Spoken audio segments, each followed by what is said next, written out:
Hey everybody! Today we're going to talk a little bit about this theme statement worksheet, just some general instructions. We talked about the theme statement whenever we were doing how to draw guided notes part 1.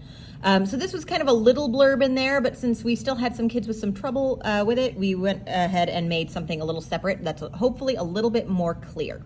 All right, so on this, obviously, you need to put your name of the bear at the top. And generally, we're going to be making a theme statement about this piece right here. This is a sculpture called For the Love of God. It's a skull that's been bedazzled with crystals. And so, yeah, we have several parts to our theme statement. The first part starts with this artwork is of. So what you want to do is you want to write this artwork is of. I know it's already written here. Just write it again. This just helps us make sure that you have all the things you need. And the first thing you're going to do is describe it. So you're going to physically describe what is this a picture of. If this were a painting of a woman walking a dog, I would say this is an artwork of this artwork is of a woman walking a dog. Exactly like that. If it felt like her red dress was important, I might say this artwork is of a woman in a red dress walking a dog. You want to just give a physical description of what's going on in here. I've already kind of described it right here, so if you're having trouble with this particular worksheet, if this is the same one that you have, then my suggestion is, copy what I've already got. Don't reinvent the wheel. All right, 2, and shows. This is where you're going to talk about what you actually think this talks about, what you actually think this means. So it's easiest for most of our kids to relate that to an emotion. Is this about fear? Is it about anger? Is it about greed? Is it about wealth? But it can be just about anything that you can support by what you see.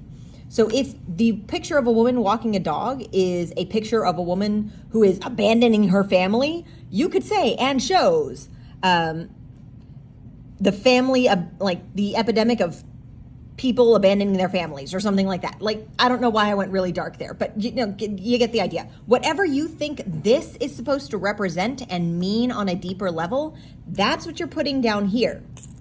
Now, what you got to remember is that whatever you put there, you need to explain here. So you don't explain it in part 2, you explain it in part 3. Part 3 is by using. And then you need to talk about what represents that emotion or that meaning. And you want to be specific. So for example, the woman walking a dog, if I want to say that that is about like family abandonment, I'm going to point out to things that I can see in the picture that say that or that show that. So for example, maybe the title is finally free or something like that. And I could say how she's finally free of her children by using the title to explain how she's free now from the chains and shackles of her family. I don't know. Again, I went super dark there, so I'm just kind of running with it. In this case, a lot of kids will say things like greed, wealth, power, or beauty because of the diamonds. And they'll also oftentimes talk about death or life because of the skull.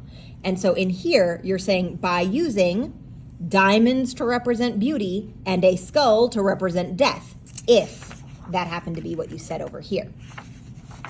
Now, last part, very simple. You're going to repeat everything that you wrote in all 3 other sections, all in one section, so that it's all together. That is all you got to do. Put it all together in one statement. Do not reword. Do not change anything. You just rewrite it so it's all in one place.